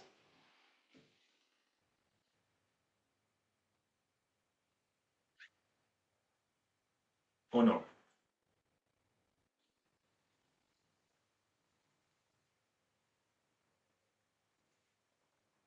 Bueno, naturalmente la respuesta es que no. Juan Carlos no se obligó porque quería obligarse, se obligó porque yo me equivoqué, pero a pesar de no haber convención entre las partes, igualmente le genera la obligación de restituir. ¿Ya? Entonces Juan Carlos está obligado aun cuando no haya prestado su consentimiento. Esa es la gran diferencia, digamos, con los contratos. En los contratos siempre existe acuerdo de voluntades. No puede haber contratos si es que no hay consentimiento. Bien, esa sería entonces una segunda fuente de las obligaciones, los cuasi contratos. Una tercera fuente de las obligaciones son los delitos. Los delitos son aquellos hechos ilícitos civiles que generan daño y cometidos con dolo. El delito, repito, es el hecho ilícito civil que genera daño cometido con dolo. El delito genera entonces la obligación. ¿Qué obligación generará el delito civil?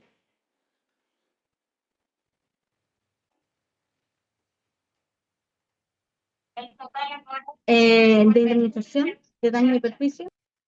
Ya, exactamente. La obligación de reparar el daño causado, que es una obligación indemnizatoria. Perfecto. El cuasi delito es también un hecho ilícito civil que genera daños, pero que se comete por culpa, no por dolo. Se comete con culpa, esto quiere decir por mera negligencia, impericia, falta de cuidado, etcétera, ¿ya? Este cuasi delito civil también genera la obligación de reparar el daño causado. También genera la obligación de reparar el daño causado mediante una indemnización de perjuicios.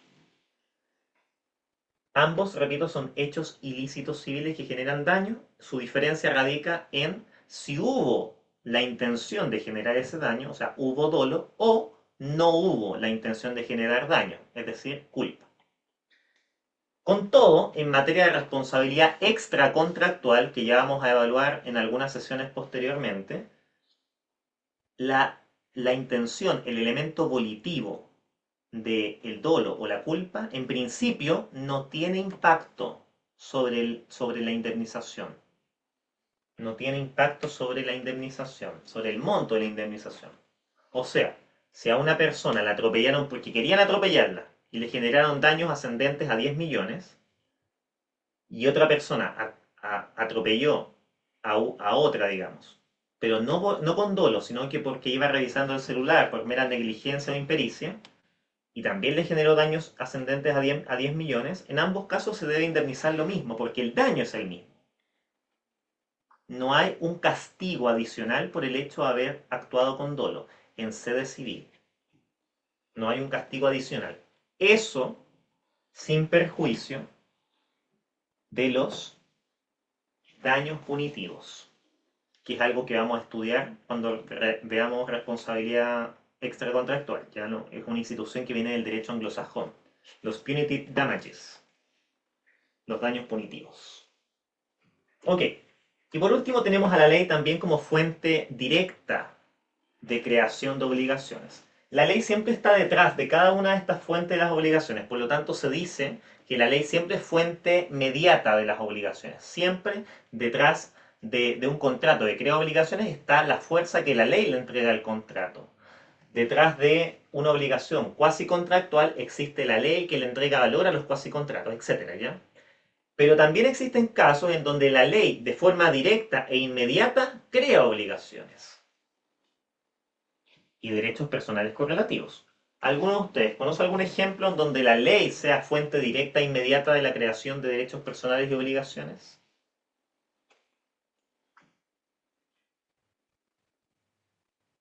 Podrían Profesor, ser, podría. sí, perdón, disculpe. No, di tú nomás, no te preocupes.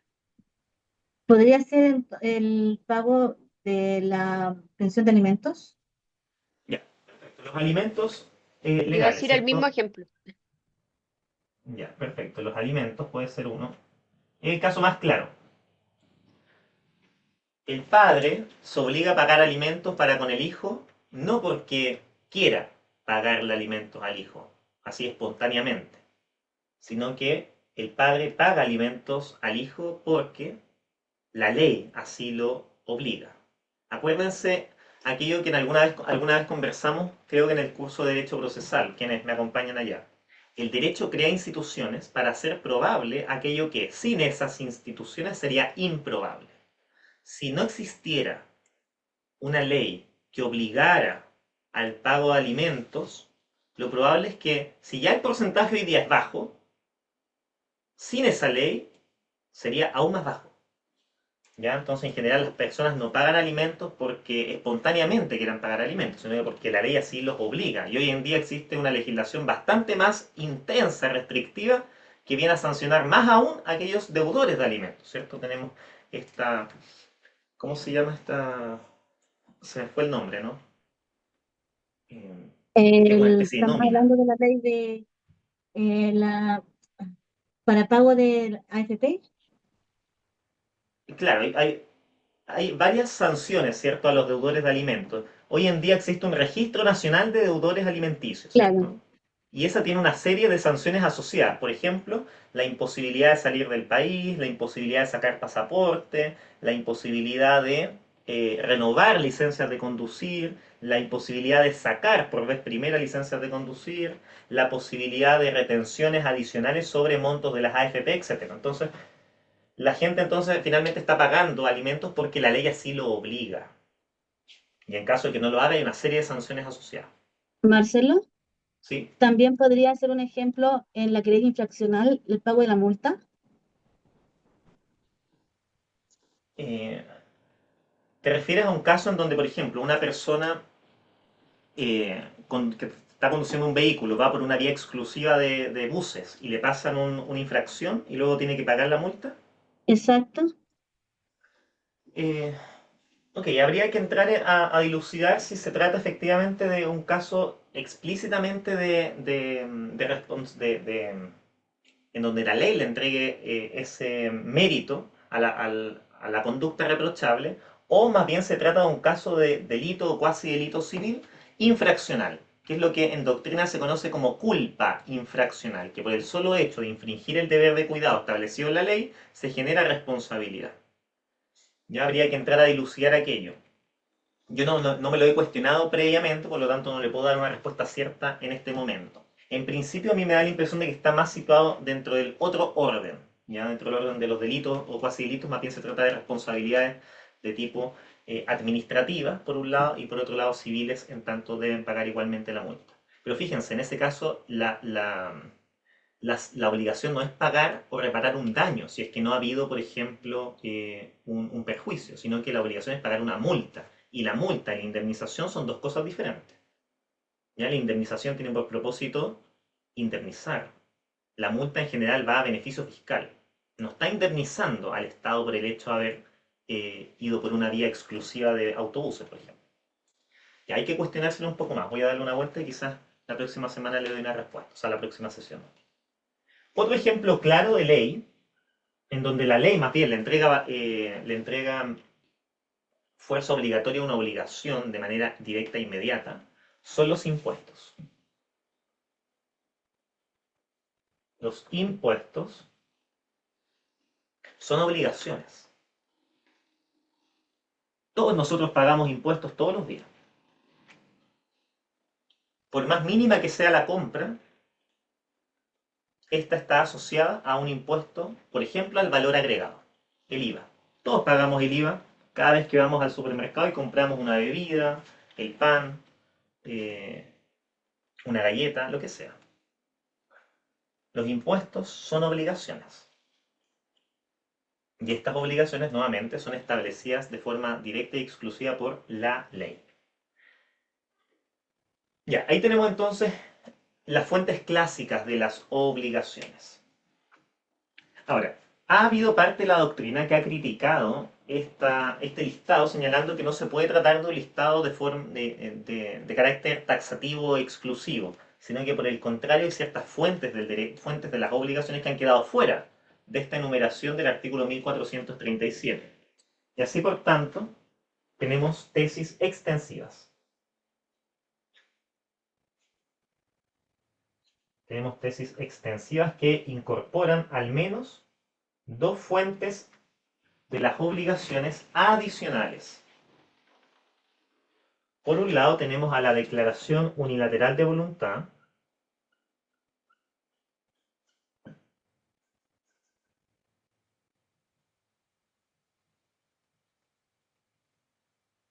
y por otro lado al enriquecimiento sin causa. Bien.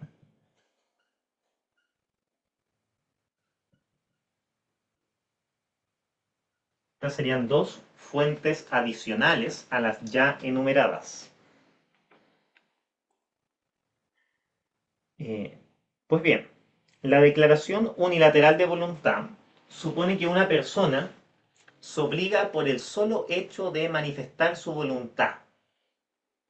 Queda, repito, obligada por el solo hecho de manifestar su voluntad en ese sentido. Es una situación excepcional en donde una persona, por el solo hecho de declarar una obligación en su contra, podría luego serle exigible dicha obligación. El caso paradigmático que se establece en nuestro sistema, en donde una persona puede quedar obligada por su sola manifestación de voluntad, es el caso del artículo 632 del Código Civil, que se refiere a la obligación de pagar una recompensa por una especie, por el hallazgo de una especie perdida. Por el hallazgo de una especie perdida. Es lo típico que se presenta cuando una persona pierde, imaginemos, a una mascota y ofrece una recompensa por el hallazgo de dicha mascota. Quien halle, quien identifique y quien le entregue de vuelta a la mascota perdida, será merecedora de un premio, de una recompensa ascendente a 500.000 pesos. Imaginemos el caso. ¿Ya? Entonces resulta que a una persona se le pierde su gato y otra lo encuentra. Y al momento de restituirla, solicita el pago de esta recompensa. En ese caso, esa recompensa es total y absolutamente exigible vía judicial. ¿Por qué? Porque la persona sí contrajo una obligación y lo contrajo de forma unilateral. ¿Ya? Yo prometo pagar una recompensa y esa sola declaración unilateral tiene el mérito para generar la obligación. Bien. Y el segundo caso es el enriquecimiento sin causa o enriquecimiento injustificado. Y se presenta cuando una persona se enriquece a costa de otra sin que medie una causa que lo justifique. El enriquecimiento sin causa se presenta cuando una persona se enriquece a costa de otra sin que haya una causa que lo justifique. Les pregunto a ustedes, ¿el derecho en general permite que una persona se enriquezca a costa de otra? No. Por regla general no, Veamos. porque, porque, por ejemplo, si una persona, sabiendo que está haciendo un contrato con una persona que a lo mejor no tiene la capacidad, o bien es un menor de edad, y genera un contrato con la persona, sabiendo, yo creo que en ese caso podría, en este caso, no tener que restituir el pago, el valor de lo que acordaron.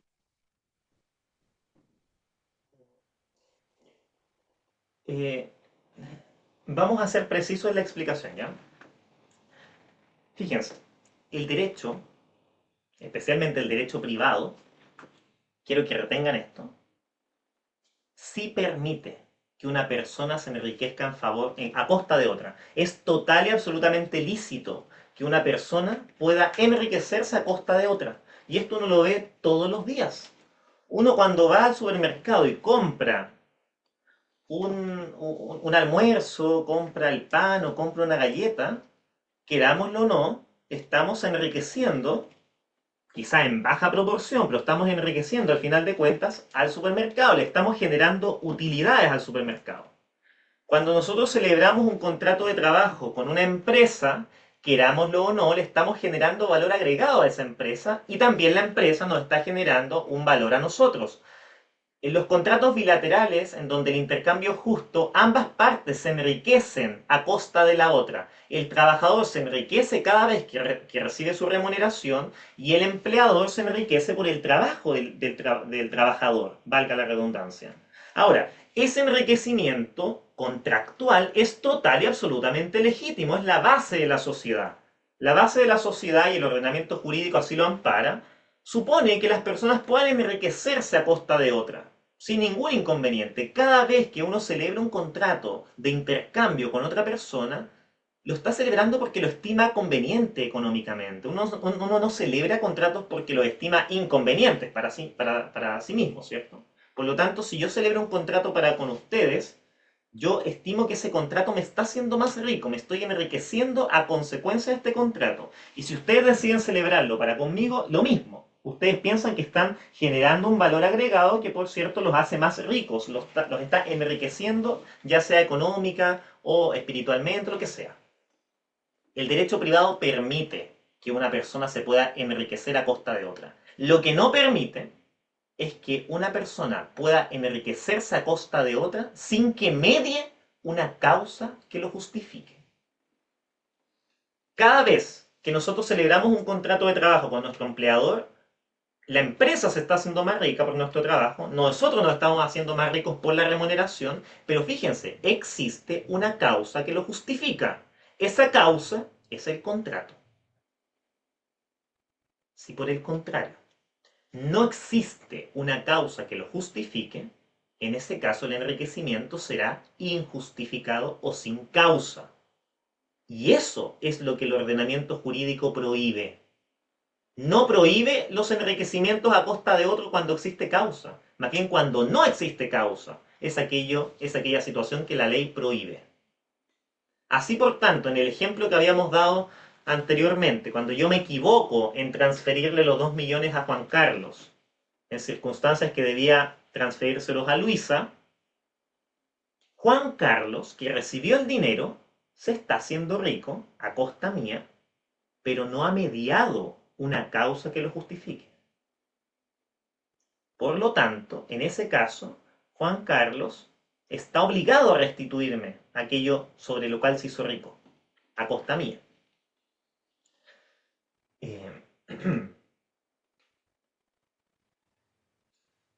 ¿Se entiende esta idea general? Sí, Totalmente. Marcelo. Ya. Ahora, Sí, súper. ¿cuándo se entiende? La pregunta que surge y que a ustedes le debería surgir de inmediato, ¿no? ¿Cuándo se entiende que existe causa que lo justifique y cuándo se entiende que no existe causa que lo justifique? Volvemos a la idea de fuente de las obligaciones.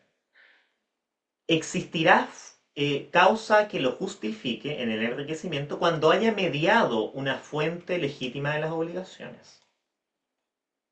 si no ha mediado una fuente de las obligaciones, el enriquecimiento será ilícito o sin causa. En el ejemplo de Juan Carlos, no hubo contrato que justificara esa entrega de los 2 millones. No hubo un delito, no hubo un cuasi delito, la ley no me obligaba a entregarle los 2 millones, ¿cierto? Por lo tanto, no mediaba una fuente de las obligaciones y por lo tanto Juan Carlos obtuvo un enriquecimiento sin causa. En los otros ejemplos que les estuve presentando, por ejemplo con el trabajador y el empleador se hace más rico a costa del trabajador, pero porque ha mediado un contrato. Por lo tanto, es un intercambio justo. Bien, ¿cuáles son los requisitos que en general la doctrina clásica ha establecido para que haya enriquecimiento sin causa? En primer lugar, que haya un enriquecido.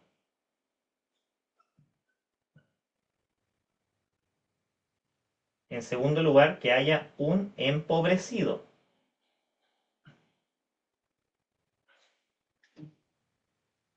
En tercer lugar, que haya una correlación causal. Causalidad. En cuarto lugar, que no haya causa. Y ya dijimos, no va a haber causa cuando no medie alguna fuente de las obligaciones. Y por último, que no exista otra vía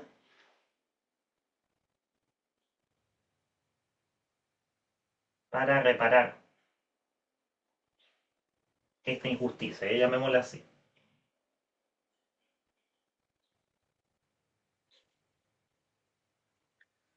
Esos son los 5 requisitos que la doctrina clásica establece para que haya lugar al enriquecimiento sin causa. Este enriquecimiento sin causa, de concurrir, va a dar lugar a una acción judicial que va a buscar qué cosa, qué es lo que va a pretender esa acción judicial, qué se les ocurre.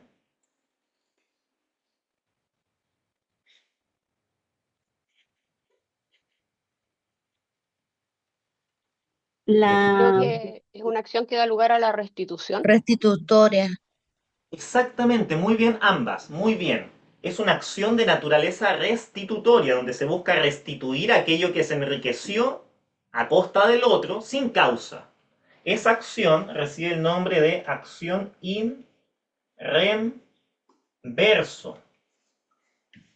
Acción in rem verso, o si quieren llamarlo en castellano, acción restitutoria. Esa es la acción in rem verso. Entonces los requisitos para que aplique esta acción in rem verso son estos: que haya un enriquecido, que haya un empobrecido, que el enriquecido haya sido a causa del empobrecido, que no haya causa que lo justifique, que justifique este enriquecimiento / empobrecimiento. Cuando no va a haber causa, cuando no haya habido contrato, cuasi contrato, delito, cuasi delito, ley. Y por último, que no exista otra acción judicial que persiga el mismo objetivo. Entonces la acción in reverso es siempre una acción subsidiaria. Siempre subsidiaria. Aplica siempre y cuando no exista otra acción que permita exactamente lo mismo. En el ejemplo de que yo le deposité 2 millones a Juan Carlos, en realidad no aplica la acción in reverso propiamente tal. ¿Por qué? Porque ahí tenemos una acción del pago de lo no debido. Por lo tanto, prima la acción del pago de lo no debido frente a la acción in reverso. Que esta es una acción innominada. No está expresamente en la ley, pero eso no quiere decir que no exista. Es innominada. Ya, por lo tanto, es una acción que, repito, es subsidiaria. No puede existir otra acción que persiga el mismo objetivo. Si tenemos una acción nominada que persiga el mismo objetivo, tenemos que priorizar a la acción nominada. Ahora, esto es lo que señala la doctrina clásica, y aquí es donde se queda la mayoría de las explicaciones. No redundan un poco más en el fondo del asunto, pero la verdad es que la doctrina contemporánea, la doctrina más moderna, entre ellos aquellas propugnadas por las tesis propugnadas por Carlos Pizarro Wilson, el profesor Íñigo de la Maza, la profesora Patricia López, entre otros, el profesor también Francisco Alvarado y varios otros han propugnado que en realidad la acción in reverso no requiere a un empobrecido. Puede haber acción de enriquecimiento sin causa, aun cuando no exista empobrecido. Y entonces los requisitos serían un enriquecido, que no haya causa que lo justifique y que no exista otra vía para reparar esa injusticia. Y les doy un solo ejemplo y con esto vamos a cerrar y va a quedar claro el asunto. Piensen lo siguiente, a ver. Vamos a colocar el ejemplo con Carla. Imagínense que yo me voy a estudiar a París por un año. Y tengo un departamento aquí en Santiago. Imagínense en Providencia, un sector especialmente turístico en Santiago, en donde muchos de los turistas les gustaría quedarse, digamos, para poder recorrer la ciudad. Ya. Entonces el punto es que yo me voy un año a, ¿dónde dije? París, a estudiar un posgrado. Y entonces yo tengo un departamento aquí en Providencia y quiero que alguien me lo cuide mientras yo estoy en Francia. Entonces le pido a Carla que por favor me cuide mi departamento durante ese año. Yo tengo plantas en el departamento y necesito que alguien simplemente una vez por semana las vaya a regar. Entonces le pido a Carla si por favor ella puede ir una vez por semana a mi departamento a regar las plantas. Nada más que eso. Y le entrego mis llaves. El departamento, ustedes podrán advertir, estaba completamente acondicionado, ¿cierto? Tenía todas mis cosas, mi cama, mi escritorio, mis libros, mi cocina, mi comedor, etc. Estaba totalmente acondicionado. Entonces Carla me dice, sí, no hay ningún problema. Yo te voy a regar todas las semanas tus plantas. Y tú ándate tranquilo a París. Ya, yo confío, me voy a París durante ese año en donde hago mi estancia académica afuera. Y Carla entonces se da cuenta de que hay una muy buena oportunidad de negocio en ese departamento. Ella podría arrendar durante todo ese año el departamento en este formato de Airbnb. No sé si conocen este formato del Airbnb. ¿Lo ubican? Sí, Entonces ella todas las semanas publica el departamento como Airbnb para que los turistas extranjeros que vengan a Chile puedan alquilar ese departamento por una semana, 5 días, 3 días, lo que sea, y le pagan un precio, digamos, por este arrendamiento a Carla. Resulta que Carla muy diligentemente, tras cada arrendamiento, ella va a limpiar el departamento, lo deja tal y como estaba. El punto entonces es que ella lo arrendó a muchísimas personas durante ese año. Y el departamento siempre quedó en buenas condiciones, nada que decir. ¿Ya? Ok, yo vuelvo a Santiago. Vuelvo a mi departamento. Llamo a Carla, le doy las gracias por haber regado las plantas. Y uno de mis vecinos me dice que ese departamento sirvió como Airbnb durante todo ese año que yo no estuve. Y yo no me enteré. Entonces la pregunta es, en este caso, ¿hubo un enriquecido? sí, Sí, ¿cierto? Carla se enriqueció. ¿Hubo causa que justificara ese enriquecimiento? ¿Causa no, legítima? No. No hubo contrato, no hubo cuasi contrato, no hubo delito, ni cuasi delito, ni tampoco la ley la habilitaba para eso. No existe otra vía para tampoco reparar esa injusticia. Pero la pregunta de fondo es, ¿existe un empobrecido? ¿Yo me empobrecí por eso? no. No. Yo sigo igual que como si lo hubiese arrendado, como si no lo hubiese arrendado. Yo entonces no me empobrecí a consecuencia de la conducta de Carla. Pero la pregunta es, ¿yo puedo pedirle igualmente la restitución de aquello que ella se enriqueció a costa mía? Y la respuesta es sí.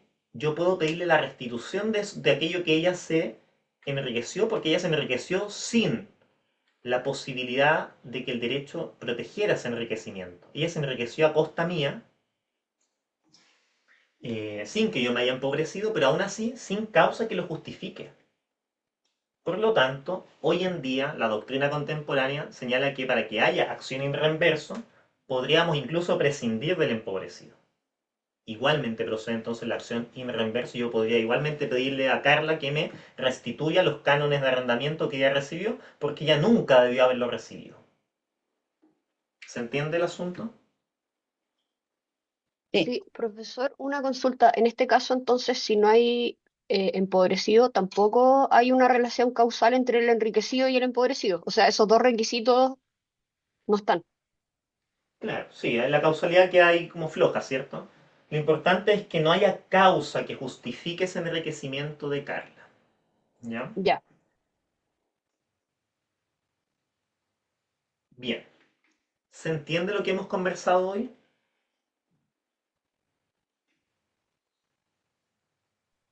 Sí, Marcelo. Ya voy a hacer simplemente un pequeño resumen, digamos, de lo que hemos visto. Partimos con una materia más introductoria que tenía que ver con la relación jurídica de derecho privado.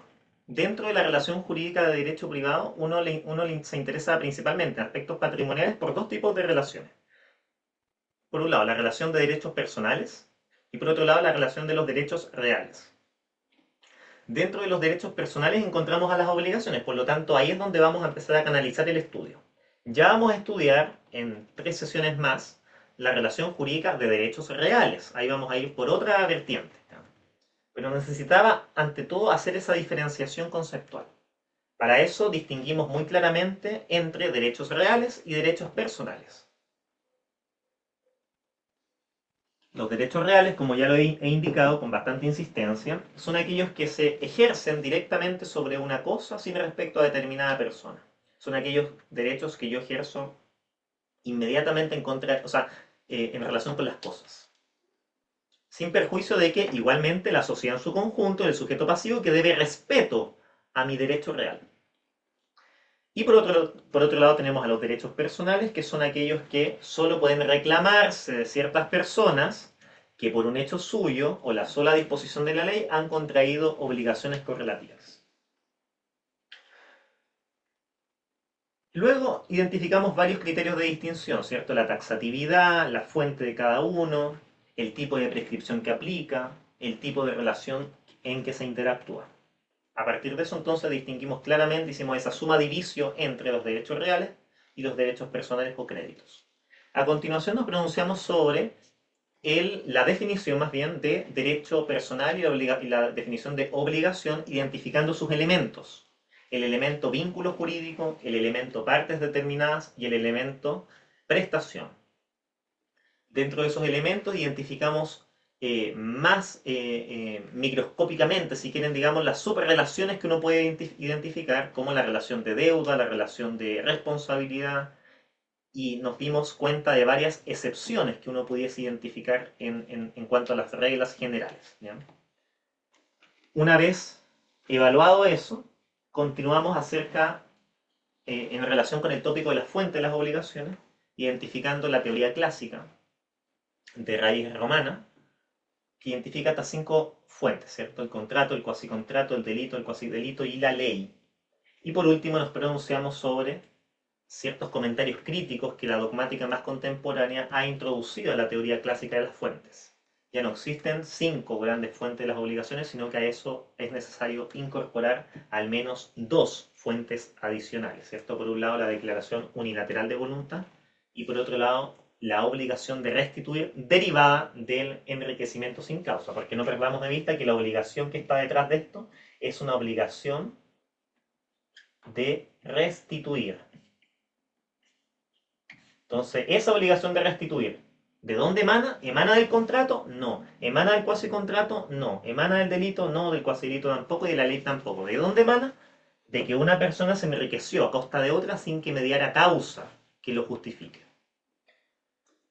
En cuanto al enriquecimiento sin causa, evaluamos los 5 requisitos clásicos que la doctrina más antigua ha establecido y por último nos pronunciamos sobre la tesis más moderna que prescinde del requisito de que haya necesariamente un empobrecido en el negocio en concreto. Bien, eso es lo que alcanzamos a ver hoy día. Ya la próxima semana, o sea, la próxima sesión, el día miércoles, vamos a empezar con el tema de las clasificaciones de las obligaciones. tengan por seguro que no vamos a poder verlas todas. Son muchísimas las clasificaciones de obligaciones, así que nos vamos a centrar en las principales. Entre ellas, logro prever que vamos a estudiar las obligaciones de dar, hacer o no hacer, y entregar, por cierto, las obligaciones de especie o género, las obligaciones solidarias, mancomunadas e indivisibles. Ahí, sobre todo, nos vamos a centrar en la solidaridad.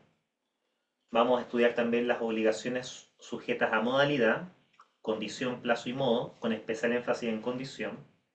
Y me interesa también pronunciarnos sobre una clasificación dogmática, que es la clasificación que distingue entre obligaciones de medio y de resultado, con especial énfasis en los efectos y en la trascendencia de esta clasificación. Porque más allá de saber que los médicos, los abogados nos obligamos a medios más que a resultados, esto tiene una serie de implicancias y varias distinciones por hacer. No siempre los médicos o no siempre los abogados se obligan a medios. También existen circunstancias y así también jurisprudencia que ha identificado que en realidad también se obligan a resultados, más allá de los medios empleados, ¿ya?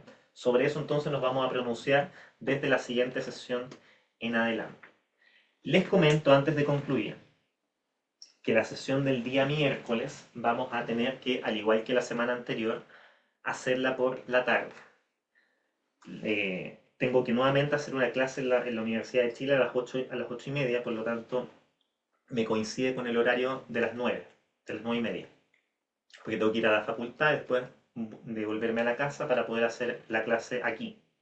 Podría hacer la clase desde la misma universidad, es cierto, pero ahí luego me colisiona con la clase de procesal. Y allá tampoco tengo la facilidad de tener una pizarra, la cámara, digamos, como con mejor calidad, así que prefiero hacerla a las 3 de la tarde, al igual que lo hicimos la semana anterior. Como siempre, todas las sesiones quedan grabadas, de modo tal que podrán revisarla de todas maneras cuando estimen pertinentes. Bien, eso. ¿Alguna duda sobre lo que hemos conversado hoy? No por mi ¿Todo parte, claro? Marcelo. Todo claro, Marcelo, por mi parte. Todo muy claro, profesor, gracias. Muy bien. Quedamos en eso entonces. Nos vemos el día miércoles, al menos en civil, a las 3 de la tarde, ¿ya? Y quienes están en procesal nos vemos a las 12 del día, ya en 20 minutos. Que estén bien. Chao, chao. Chao, Hasta chao. luego. Chao, gracias.